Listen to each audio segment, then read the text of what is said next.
Hello and welcome. This video is about Berklee College of Music, where I've been studying for the past couple of years. And I get a lot of questions about a lot of the same topics, like the audition, scholarships, what it's like, what the classes are like, what a normal day at Berklee's like. So I thought I'd address the most common ones in this video. First things first, the audition for the school. And at the end of this video, I'm going to show some playing examples at the drum set, but for now I'm just going to talk about it. The entrance audition is also your scholarship audition, and it is also your ratings audition. And it is only 10 minutes long, so it's pretty important. I advise you prepare as much as humanly possible. And it's kind of like taking a test, like a math test with 4 questions on it. You know, if you know everything, you prepared, you're probably going to get 4 measly questions right. But then it's one of those things where if you miss one question, it's kind of a big deal. I'm not trying to scare anyone, but yeah, I mean, that's kind of what it's like. So, there are a few different sections of the audition, and this is all in my experience. If you go and they ask you to do a handstand and make spaghetti, then don't get mad at me because things might change, I don't know. But my audition, first thing they had me do was play a prepared piece. And this can be a lot of different things. A lot of people ask me, what should I do for my prepared piece? I don't really know what's best, but what I did, I played a written solo. I did not write. A written solo that I got from my drum teacher in Minnesota. It was called Ain't It Rich. This is a 2-minute 14, roughly, solo, obviously in the style of Buddy Rich. I don't know if this was the best option. A lot of people transcribe solos from maybe a Dave Weckl recording. Try to do something that the panel of judges, I don't know if they're judges, the panel of professors judging you might know, because then they can say, hey, he actually is playing it right, and he did transcribe it right. So there's transcription. A lot of people have been asking me, can I do a play along? Can I play along to a track? I don't really know. Yes, you can. I don't know if I would recommend that, because yes, pretty much all the rooms have PAs in them, but you have to turn a PA up pretty freaking loud to drum to it and actually be able to hear it. And you don't know, room to room's different. The PA might be all the way on the other side of the room and it might be broken. And you're talking about hooking a bunch of gear up, and then you're looking at maybe it takes 5 minutes to set it up and your audition's halfway done. So, not what I would advise initially, but if that is what you do and that's what you really want to do, then do it. As far as the prepared piece goes, also, do you. You know, do something that's you, but also keep in mind who you're auditioning for. They are jazz guys, they don't have earplugs in, and they're not necessarily even drummers. But I'll get to that in a sec. The second part of the audition for me was call and response. One of the guy I auditioned for was a sax player, and he brought out he just did high lows. He went bop bop bop bop bop bop bop bop, and on the toms I went dun dun dun dun dun dun dun. I don't know if that's across the board, but that happened in my audition. Another big part of it is playing various styles or genres. So all the ones I can think of right now: swing, slow tempo jazz, and like quick swing. 3/4 waltz. They might ask you to play with brushes, so bring them. Funk, shuffle, rock, samba, and bossa nova. Those are the pretty general ones. If you're totally killing it, they might have you play in 7/8 or play in 5/4, or play maybe, if you, a lot of times the Latin teachers will like try to throw a curveball in there and be like, hey, play a songo or the Mozambique, and whenever they do that, I'm like, I don't know what that is. But just a heads up. So that's that section. They might have you trade 4s with yourself, so be ready to do that, and be ready to solo. Why they do that is they want to see you solo in the style. They don't want to see you play rock and then do a rock solo and then play a 3/4 swing and then do a rock solo. You know, it's all about being you within the context of the style. You know what I mean? Yeah, you know what I mean. And also, on that topic, keep in mind dynamics and what's stylistically appropriate. I'd recommend starting out in each genre with sort of like genres 101 version of things. Like if they ask you to play a bossa nova, then play da da da da da, and then maybe after 2 bars start embellishing, expanding, adding whatever spices you choose. But yeah, start somewhere simple so that they know that you know the original, how it's meant to be played, and then show them that you can do a little extra. And that's the styles part. What else? They will have you do sight reading. If you don't know how to read, there's really not that much to it. It's pretty simple conceptually, but you really just have to get into it. I personally was lucky because I played in a lot of big bands here in Minnesota for several years before I went out to Berkeley, so my reading was pretty on par. So yeah, I don't know. Find some big band charts, or just email me and I will try to help you with some reading. But we'll cover that later too. So yeah, sight reading, it'll be like 8-bar example, maybe 16 bars, probably in 4/4, either a swing chart with some hits like do-da, or a bossa chart with some hits. Yeah, and that is pretty much the actual audition. That's like, yeah, that's about 10 minutes of audition time. At least that's what it was for me. Again, it might be different, but that was my experience. Then we move on to the interview. No, we're not going to the interview yet. Things about the audition. You need to respect who you're auditioning for. Don't come in blazing gospel chops at as loud as you can play volume, because there's like the guy I auditioned for one saxophone player. There wasn't even a drummer in mine. So if I would have come in blazing as loud as I could, he would have been like, my ears hurt and you're completely tasteless. You know what I mean? It's like he doesn't really care about my chops. He's more interested in me being musical, because all the teachers in the school are in a place where they understand all the instruments. They understand music as a whole, and that's what's more important. So you might want to consider doing something that's more musically moving and dynamic than showing technical chops, because someone who's not a drummer might not even understand your technical chops. They might think just like, okay, that's just out of place, is what that is. But yeah, also dynamics. Whenever someone asks me about auditions, can I play along to a track, I'm like, man, you can play along to a track, but can you play it extremely quietly?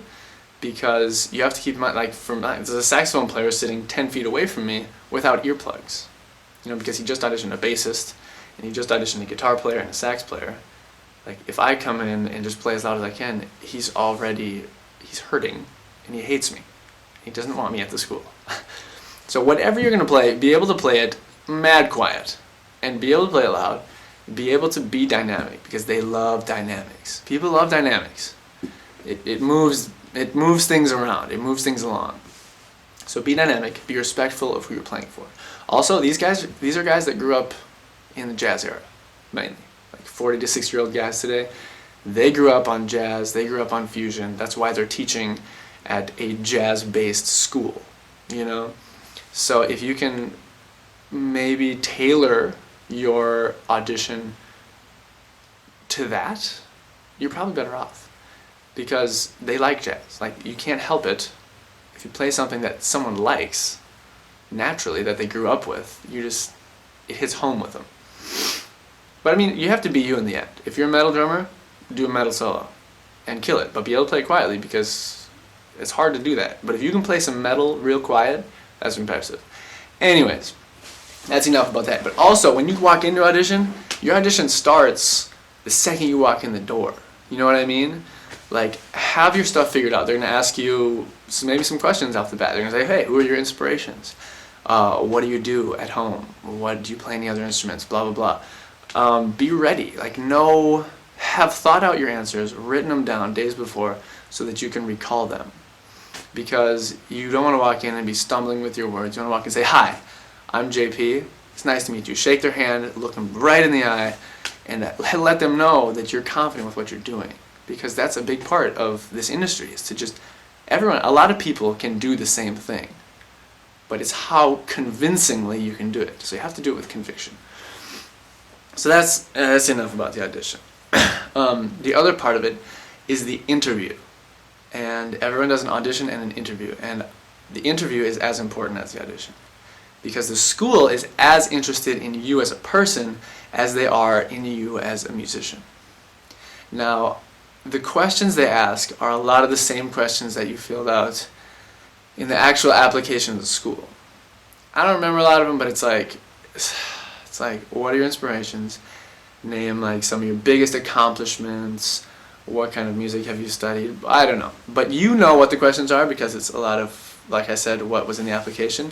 So recall that and like read it through, write down everything you can think of about yourself, about your playing, about where you come from, about your upbringing musically, and write it down a few days before. Read it over, talk out loud to yourself. Because the way I think of this is like, these are all ideas, they're all in your head. But it takes time to think of them and access them. It's like if you want to open a file in your computer. You know exactly where that file, well, you don't know where it is, but you know it's on your computer. You have to search it, you gotta look through folders, and then you find it eventually, and you gather it. But if the day before, you've opened all these files, then they're in your recents. That's how I think of it. In your open recents, file open recent, that's where you want all this information to be. So that at the drop of a hat, when this interviewer asks you a question, it's right there. And you can spit out, you're not memorizing anything, but you're just putting it in the recent folder. You know what I mean? So that's my advice on that. Think through what you're going to say, because you're going to be nervous on the spot. You're going to forget what you wanted to say, because everyone wants to say stuff, everyone wants to say the right things. And yeah, just prepare for that as much as the audition, because it is equally important. And it does require as much preparation. There's a lot of rumors going around that are just not true. For example, you do not have to play more than one instrument. You don't even have to be a little bit proficient on piano or anything. I came in, I play drums, I don't play anything else. I've been trying to learn other stuff since I got here, but they really don't care. You audition on one instrument, end of story. A lot of people think you get to jam with faculty members in your audition. I've heard of this happening, but it is not the norm, so don't hold your breath. Another thing that I mentioned before, you're not necessarily gonna audition for the people in your department. I came in auditioning on drums. I auditioned for one saxophone player, a jazz saxophone player.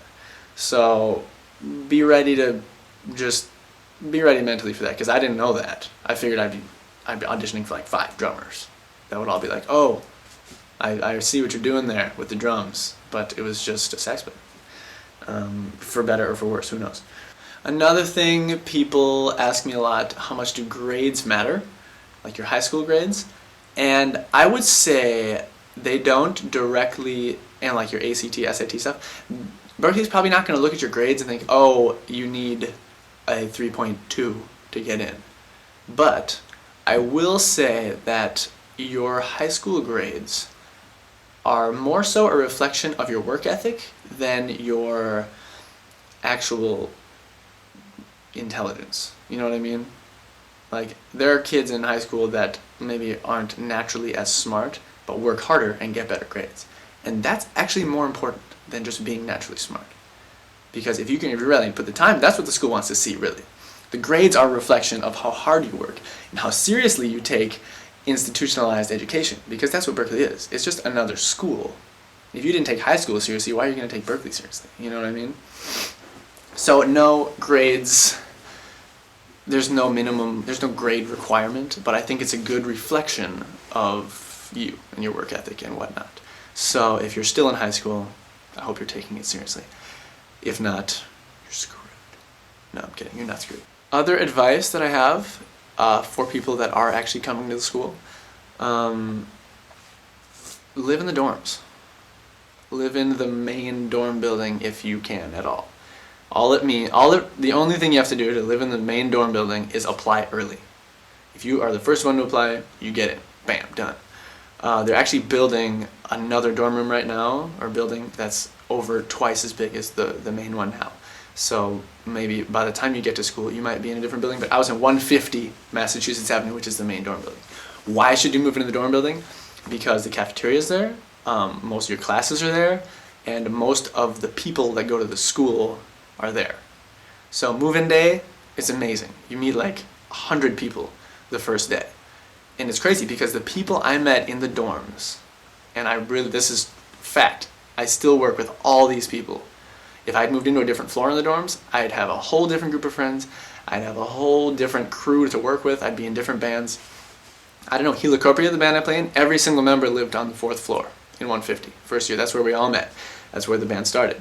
My closest friends lived across the hall. Some of the people Melanie Donnelly was across the hall. She's one of the greatest singers at the school. Etc. And take networking very seriously, because that's really the greatest part of the school, is the people you meet.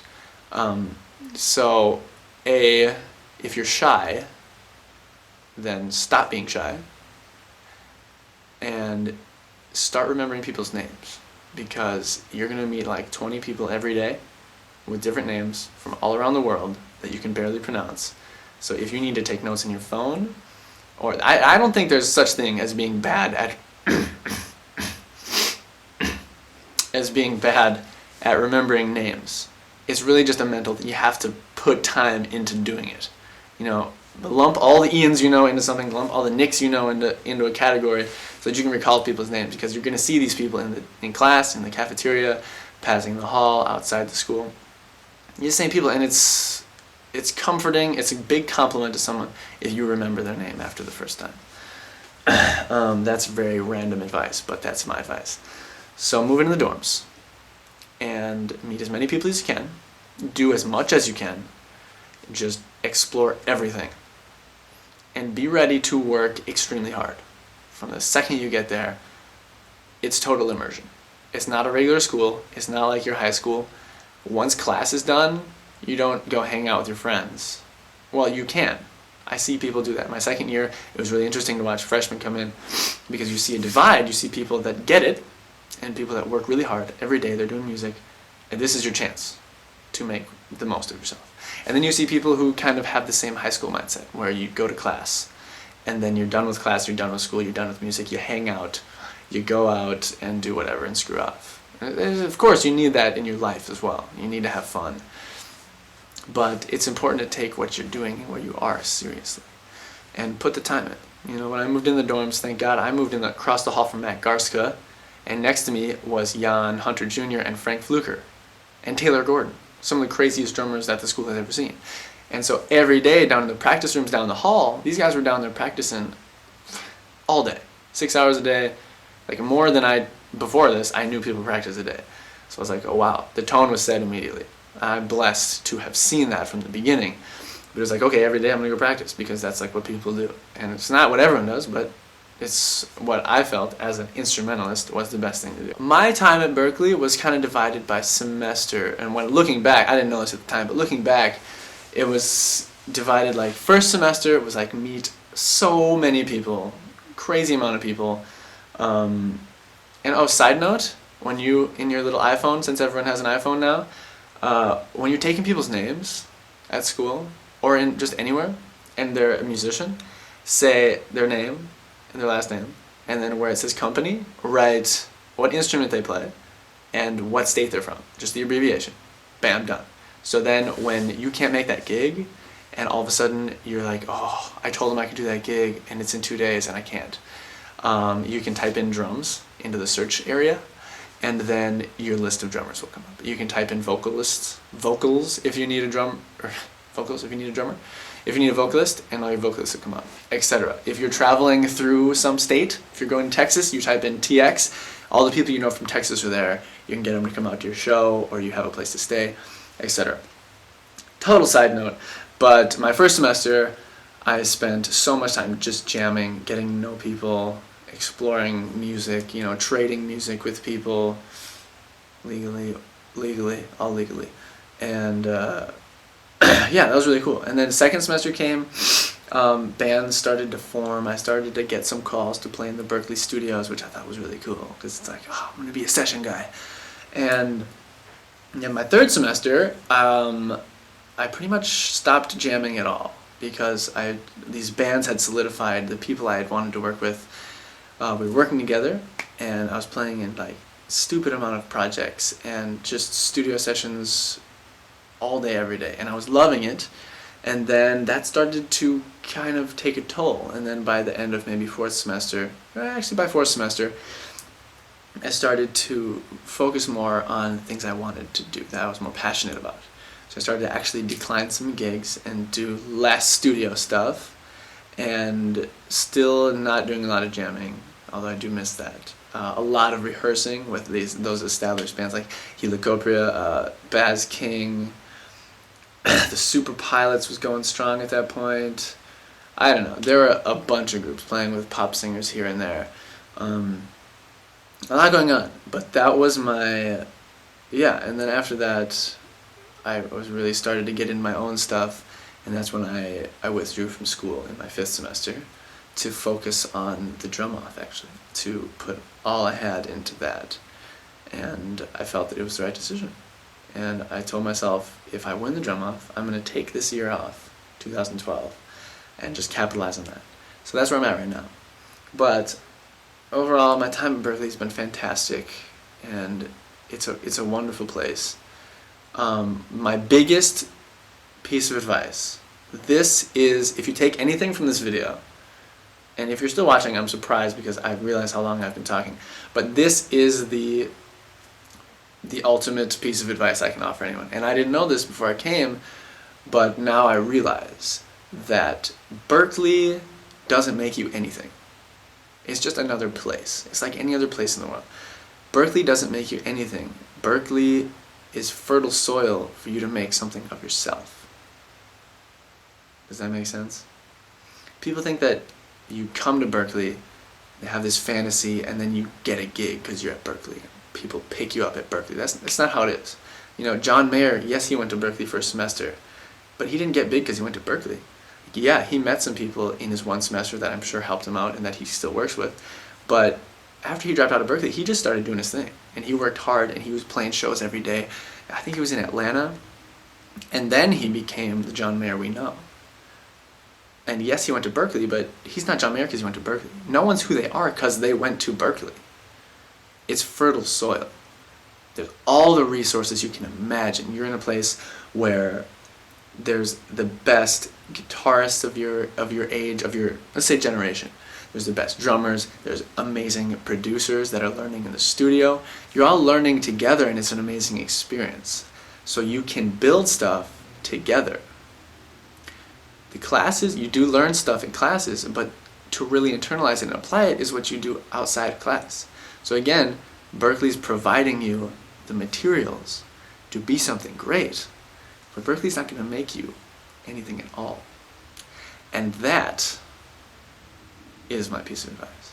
Don't think I'm belittling Berklee. It's an amazing place. I would not be nearly anywhere close to where I am if I hadn't gone there. And it's an amazing environment that they provide, but that is what it is, and that's what any school is an environment. And it's an environment where you can make something for yourself. But you have to work very hard, you have to be determined, be persistent, and you have to be fearless.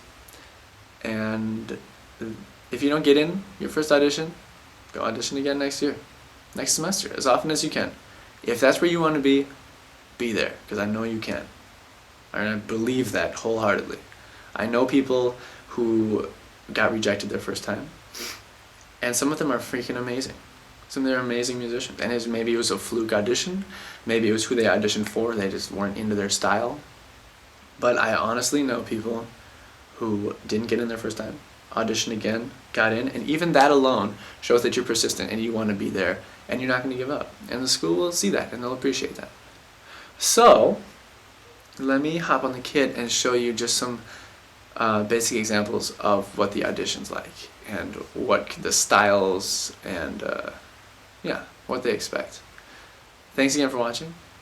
Again, I know we talked about a lot of Berklee stuff, but if you still have questions, you can totally email me, Facebook me, and I will get back to you. And thanks for watching. Rock on.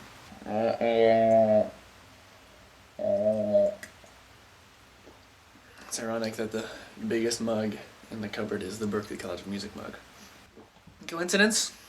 I think not. I think maybe not.